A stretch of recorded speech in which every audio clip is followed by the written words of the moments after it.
Lidstvo vždy mělo víru v nějakou vyšší moc.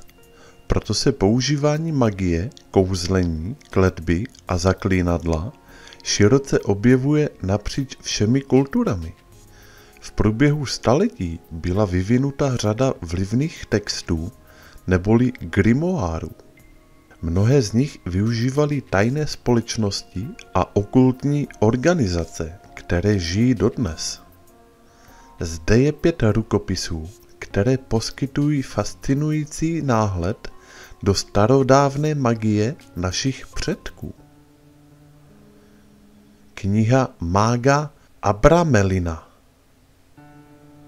Je to grimoár plný kabalistických znalostí. Kniha mága Abramelina byla napsaná jako epistolární román nebo autobiografie osoby známé jako Abraham z Wormsu.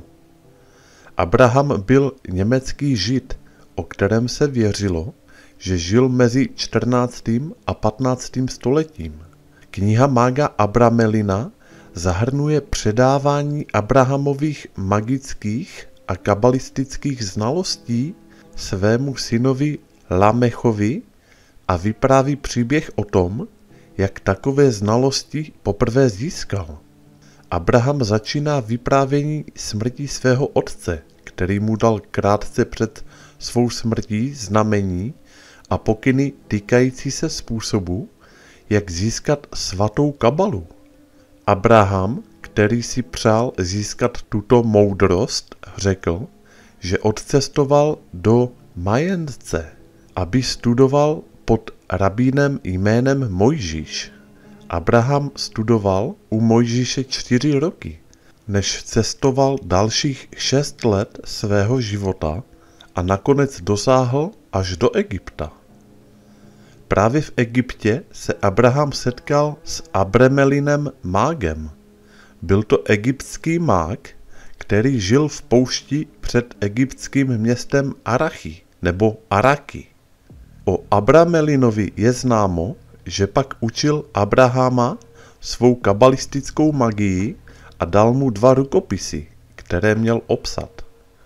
Vrcholem tohoto grimoáru je komplikovaný rituál známý jako operace Abramelin, o kterém se říká, že mágovi umožňuje získat znalosti a konverzaci se svým strážným andělem a oslepit démony.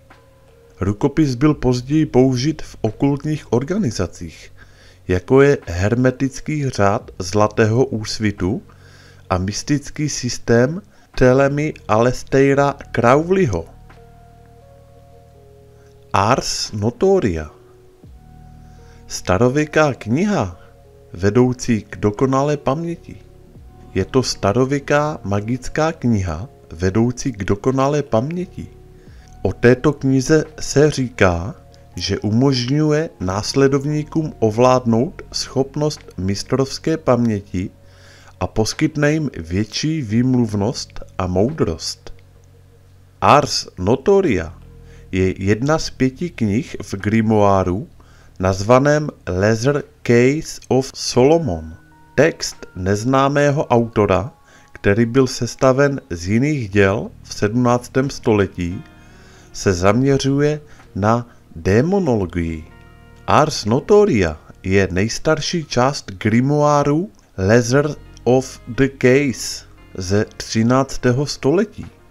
Texty, které jsou v něm obsaženy, obsahují sbírku orací, modliteb a magických slov, která sahají až do doby před rokem 1200.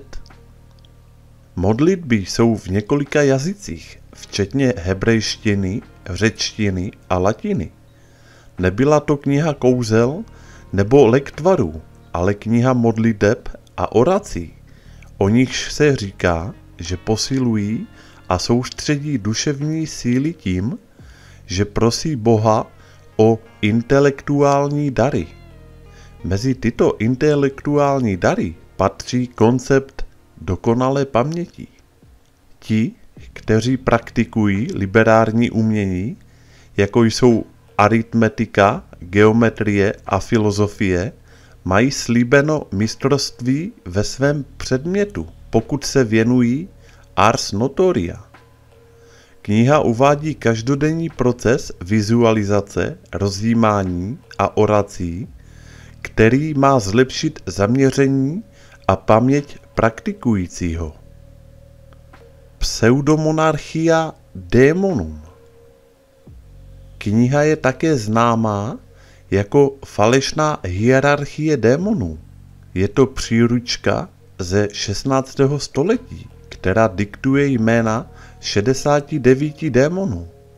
Seznam původně vypadal jako dodatek ke knize o démonologii a čarodějnictví Johna Weyera. Syn obchodníka s občanskými službami Johan Weyer byl holandský lékař a okultista, narozený v Nizozemsku v roce 1515. Od mladého věku se Weyer vyznal v latině a rychle se stal studentem slavného kouzelníka Heinricha Corneliuse Agrippy, okultisty z Antwerp. Zdá se, že Weyerova fascinace magií začala při práci pod Agrippou, ale později se stupňovala poté, co se stal lékařem. Byl přivolán ke konkrétnímu soudnímu řízení jednoho věštce a byl požádán o radu k danému tématu. Tento soudní případ odstartoval jeho zájem o výzkum čarodějného způsobu života a vyvrcholil v jeho rozhodnutí bránit ty, kteří byli obviněni z jeho praktikování. 27 let po tomto případu, když bylo Weyerovi 62 let, vydal tuto knihu. Weyerova práce tvrdí, že zatímco démoni a příšery z pekla mohou mít iluzionistickou moc nad lidmi, zasažení lidé nebyli skuteční čarodějové, jak je Weyer nazýval, ale spíše dělali triky před obyčejnými lidmi pro snadný výdělek. Weyerovým záměrem bylo vytvořit víru, která by zprostila viny lidí obviněné z praktikování čarodějnictví. Užitečné Weyerovo úsilí pro obviněné čarodějnice zůstalo bez povšimnutí a existují důkazy o tom, že jeho prosby o omilostnění obviněných byly převážně ignorovány. Picatrix. Picatrix je starověká arabská kniha astrologie a okultní magie z 10. nebo 11. století, která si získala pověst pro obscénní povahu obsažených magických návodů. Picatrix se svými tajuplnými astrologickými popisy a kouzly, pokrývajícími téměř každé představitelné přání nebo touhu, byl po staletí překládán a používán mnoha kulturami a nadále fascinuje okultní stoupence z celého světa. Picatrix byl původně psaný v arabštině. Měl název Khayat al-Hakim, který se překládá jako cíl mudrce nebo cíl moudrého. Většina učenců věří, že vznikl v 11. století, ačkoliv existují dobře podložené argumenty, které ho datují až do 10. století. Arabské spisy byly přeloženy do španělštiny a později do latiny v roce 1256 pro kastilského krále Alfonza Moudrého. V této době dostal známý latinský název Picatrix. Text se skládá jak z magie, tak z astrologie. Jeden z prvků, který přispěl k proslulému Picatrixu, je obscénní povaha jeho magických receptů. Odporné směsi, které mají změnit stav vědomí a mohou vést k mimotělním zážitkům nebo dokonce k smrti. Složení zahrnuje krev, tělesné vylučování, mozkovou hmotu smíchanou s velkým množstvím hašiše, opia a psychoaktivních rostlin. Například kouzlo generování nepřátelství a nesouhlasu zní: vezměte 4 unce krve černého psa, 2 unce prasečí krve a mozku a 1 unci mozku osla. Míchejte vše dohromady, dokud to není dobře promícháno. Když dáte tento lék někomu v jídle nebo v pití, bude vás nenávidět. Arbatel.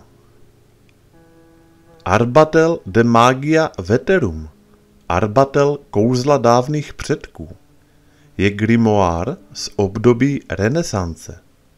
Je to učebnice magie a jedno z nejvlivnějších děl svého druhu. Na rozdíl od jiných okultních rukopisů, které obsahují temnou magii a zákeřná kouzla, obsahuje Arbatel duchovní rady a vedení, jak žít upřímným a čestným životem. Arbatel byl údajně napsán v roce 1575. Autor je však neznámý, ačkoliv se spekuluje, že se autor ve skutečnosti jmenoval Jacques Gohory, který byl paracelsián. To je skupina, která věří a následuje lékařské teorie a terapie Paracelsa. Arbatel se zaměřuje na přírodu a přirozené vztahy mezi lidstvem a nebeskou hierarchií. Zaměřuje se na dobré vztahy mezi nebeským světem a lidmi. Arbatel byl pro svou dobu nesmírně vlivné dílo. Tak a to je vše k tomuto videu. Já vám děkuji za pozornost. Komu se video líbilo, tak díky za like a u dalších videí naslyšenou.